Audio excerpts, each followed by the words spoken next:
Welcome to DREAMiV. This week, this is a place where we dream in a variety of ways, and today I'm dreaming of standing as myself, being secure in who I am, and being able to walk into situations, walk into life, walk into career opportunities as myself, secure in who I am, knowing what I want or what I have in mind, and being able to stand on that and not downplay myself, because I have done that for many years and I'm tired of it, and I don't want you to do that. If you're doing that right now, I don't want you to do that anymore. If you've never done that, hey, kudos to you. You could teach me something. But if you are struggling with that, I hope that today's episode will be a nice, sort of fun, sort of just a way to kind of see maybe yourself through some of the stories that I'm going to share. And I want to share just a handful of moments in my life that have been pivotal. They stand out to me because I still remember them. And there are some lessons that I've learned from them, and hopefully that'll be helpful for us all. Real quick shout out. I've been drinking more kombucha lately, particularly the Health Aid brand. I don't know, that's been my jam like this last week or so worth of time. Kombucha is really good for your gut health, or apparently it is. And so I've been leaning into that a bit more these days. I used to drink it a lot more in the past, and then for some reason I took a break. I'm not exactly sure why. If I try to think about it, I'm sure I can maybe pinpoint when that changed, but been back on it. Want my gut to feel good, because your physical health definitely impacts your mental health and how you just move throughout the day. When you have more energy through the day, I feel like you're able to make better decisions for yourself. So why not take care of your body, and let's take care of our mind, be secure in who we are, and stand up as ourselves. So let me get into a few stories, right? So let's hop into a time machine. We're gonna go back in time. We back in time. I am Mini Joe, Lil Joe, as many people called me years back. Picture me like second grade or whatever. So like mini body, boop, boop, boop, boop, boop, walking around. I'm at school. My mother just happens to be this great barber, right? And she had essentially put a Nike sign in my head. I was about to say she etched it in, essentially, like you would lining up somebody. But basically, I'm walking around feeling good about myself, right? I have this peer of mine. We were cool. We were friends, right? You know, however you kind of see friends back then. And we walking down the hall, walking to the gym. And I remember this moment because he looked over at me and he was like, "Joe, do you think you're all that?" And I was like,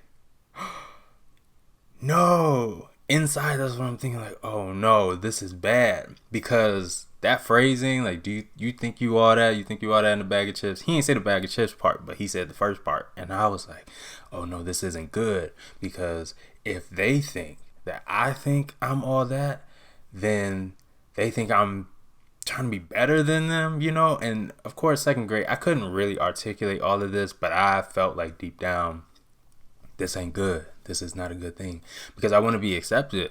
I want to fit in. I want to be a part of the quote unquote in crowd or with my peers. And this wasn't even a big school. And so it's really just the upper echelon, you know, social upper echelon of the small classroom that you're in. And I think this person was sort of in that. I don't even know, but there was this part of me that just felt insecure.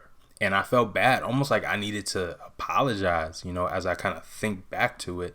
It was a sense of needing to like say, oh, you know, I'm sorry that you think that I think that I'm all that, or that I'm better or something like that. You know, like that's not where I was coming from. I'm just living my best life. I'm just living my best life, right? So that is a key moment that I remember as a child, that even then there was this sense of shame that would come around being different. And really, us as adults, we do this now. You know, it's hard for people who aren't secure in themselves to accept people who are secure in themselves and they're different. You know, that can cause a lot of problems, and on the extreme end, a lot of hatred. But not even to go all the way there. that was me as a child, and it's something that I definitely remember happening and being impactful in terms of how I saw myself and me just wanting to fit in with other people and wanting to be like the people that I was trying to be accepted by.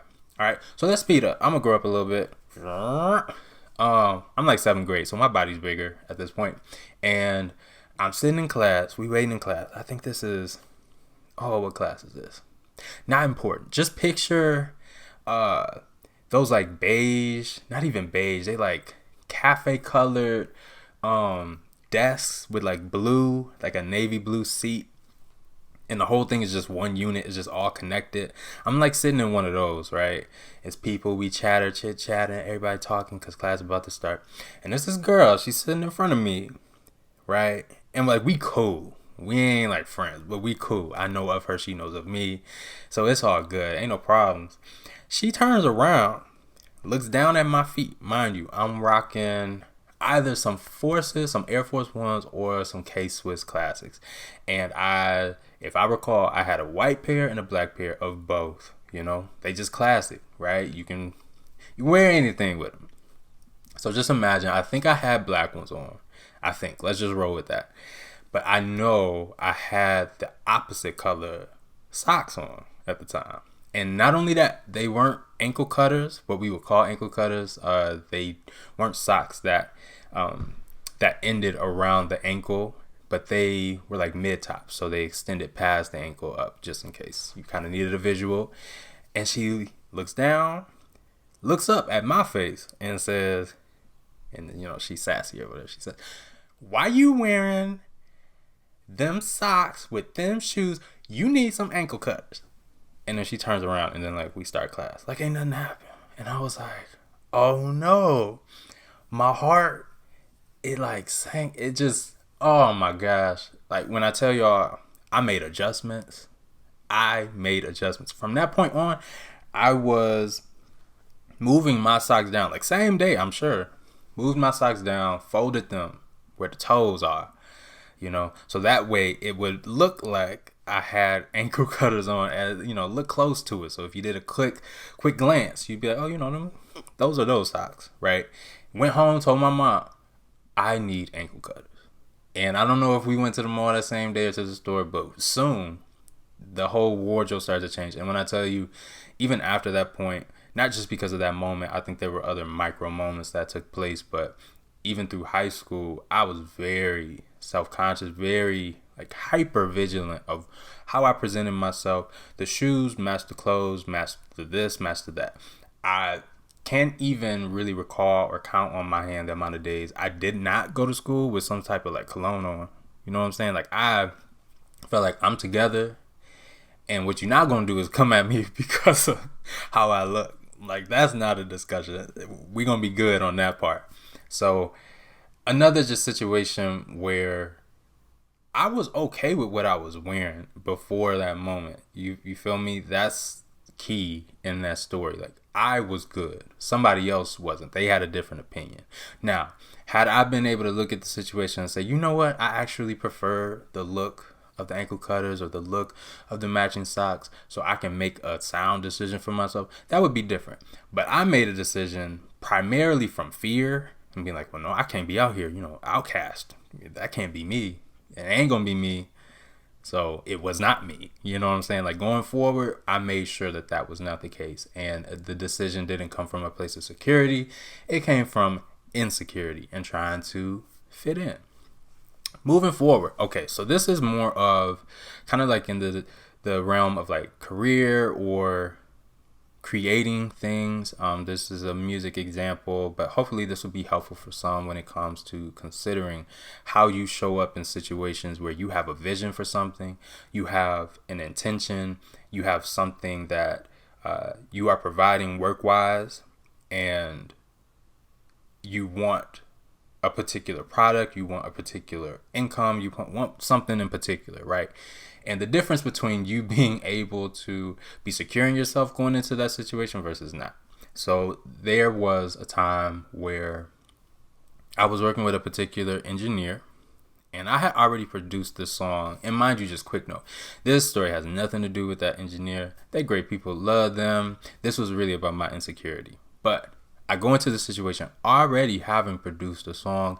And the song, for the most part, musically, the levels were where I wanted them to be. Like in general, I was always open to adjustments and input to where maybe I didn't hear something, maybe something needs to be different for it to be better, consciously or at the surface level. At the very least, I was open to that. But I knew within myself, I made the decisions that I felt like I needed to make with how it sounded, especially the sub bass. Like, let's just zoom in on that part, the sub bass. I needed it to be particularly low because of the texture, because of this and because of that. You know what I'm saying? Like, I know why I made that decision. But this key part that I'm about to say is really the game changer in terms of how I went through the situation. Or really, maybe I should say a key indicator of why I did. I was desperate. When I tell you I was so desperate to have this song done that I was apparently willing to just accept what I did not want. That's what happened, because I was at a place where it had been taking some time and I felt very self-conscious, very insecure about my productivity. And it's like, well, shoot, I should have been had this song out, that song out. And I went through a lot of struggles, made a lot of sacrifices to get into the studio so I could record and have it done and work with an engineer, like all of these things, so that when we did have a draft where I've recorded all the vocals, the song is virtually done, it's now just in the editing stage, I was so geeked, I was so excited that I overlooked. This is literally me driving in the car home and listening to it even after I was home, like those next couple of days. I had totally overlooked the fact that that sub bass that I toned down in my original mix was toned all the way up in the bounced out mix, after I have recorded and everything. It was super heavy. Super heavy. Like, if you compare the two, you would hear a massive difference. And yet, it baffled me how it did not stand out to me when I was initially listening to that song. That's a huge red flag to me, because it's something that was so important to me that I remember when I was with myself, that was something that I focused on. And it was something that endeared me to the song. I was like, this helps the song be what it really is. And I need this like this for that reason. But because I was just so desperate, I was willing to accept what I had. And so hearing that heavy bass, it just didn't register in my mind until a little bit later. And then the thing was, I felt insecure about even asking during the editing process, when we are literally editing, asking for it to be turned down. I would ask for it to be turned down a little bit, when really inside I meant a lot, because that's what I wanted. Because I didn't trust my own voice. I didn't trust my own thoughts, at the time. I thought, okay, well, who am I? Because I'm not the engineer. Maybe they know better, or maybe this will be better for commercial regions, or maybe this will be better because that's the trend right now with other songs. Other people got heavy bass, but I knew for myself, this song is not what I wanted heavy bass on. Meanwhile, I'm not speaking up about that, and that's a problem. I can't tell you how dangerous that could be, because thankfully this is a good person I'm working with. I trust them, but you put yourself in a very vulnerable position when you walk into a situation and you are unsure and you are insecure to that extent, because that other person or people that you're working with could very easily and even unknowingly begin to take on more of a manipulative relational pattern with you or dynamic with you. Things can become manipulative. You could be gaslit into situations, especially if they peep that you aren't secure. They'll tell you what it's going to be, and they'll know that they can get away with that because you're willing to accept it. And what I want to do is encourage us not to accept those things. Even when you think about a relationship, right? If you've been saying, you know what, I deserve this, that, and the third, but then you're desperate to have somebody, you'll mess around and say yes to somebody because, they got the other things. And it's not about perfection. Again, it's really not. It's about being able to make sound decisions.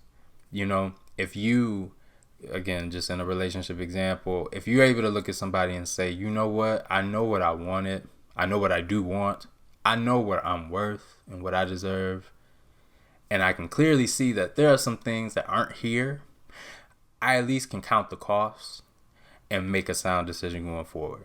But it's different if you're just so desperate to have that you overlook what you don't have, knowing that, deep down, like these things were important to me, but I just want somebody, and having somebody is worth more than having what I actually felt like was going to be good for me. That's dangerous. Being able to count the cost, being able to collaborate well, being able to seek counsel and have other opinions, all of that works well and works better when you have a secure sense of self.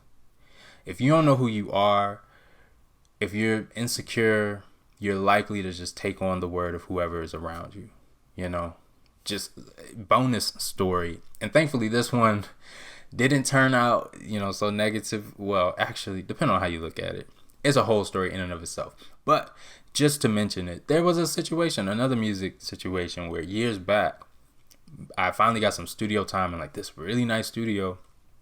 There was an engineer working there, and at some point they asked me genuinely, and they just said, "Who do you want to sound like?"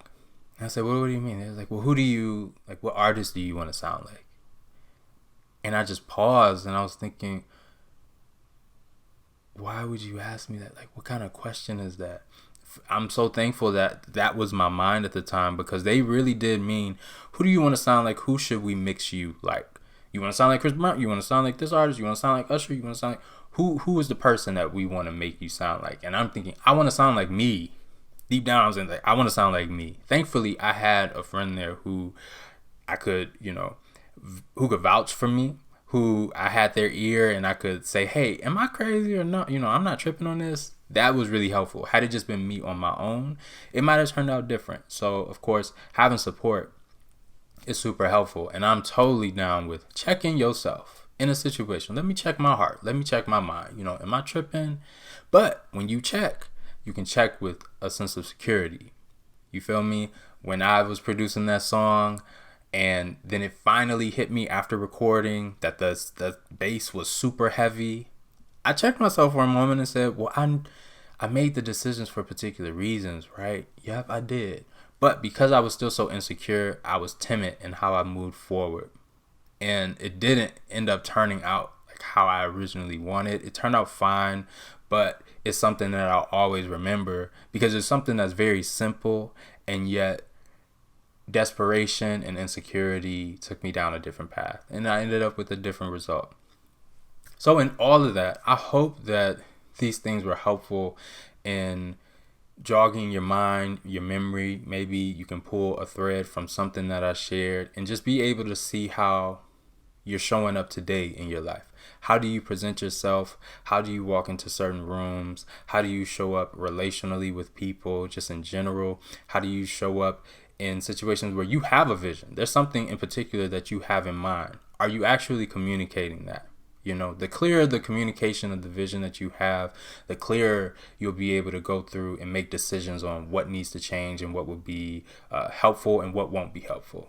That is super important. I've especially seen that through many other collaborative situations, where the more I knew what I had in mind, the easier it was to collaborate and to bounce ideas off of one another and to come up with something great, versus when I was unsure, so I was just kind of saying yes to stuff that deep down I wasn't even really sure that that's what I wanted or what was fitting for the vision. So not to go on and on, but again, hopefully that was helpful on some level and you were able to pull some things from that. Let's go forward trying to stand as ourselves. Stand as you in any given situation through your life, and have a sound mind about the decisions that you make.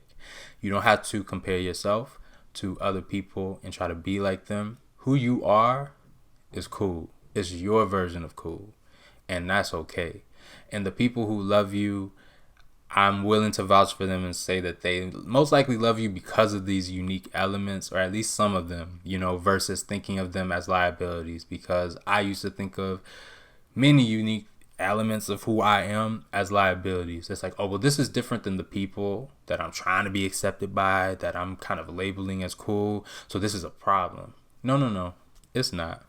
See yourself and love who you are, and you'll get that love in your life, and you'll be able to see clearly when love is in your life and when it's not. All right. That's today's episode. Again, I hope that it was helpful. I hope that you're able to carry some things through, thought processes and reflections through the rest of the week. I hope that it goes well with you. Share with a friend. Maybe have a conversation about it. Maybe journal about it. Whatever is going to be helpful for you, I hope that you do that. I'm going to go drink some more kombucha, get my stomach together, my gut health. We're going to be all right. And I hope that you will be all right. But that is all that I had to say today. I hope that you've enjoyed it. Peace out. Bye.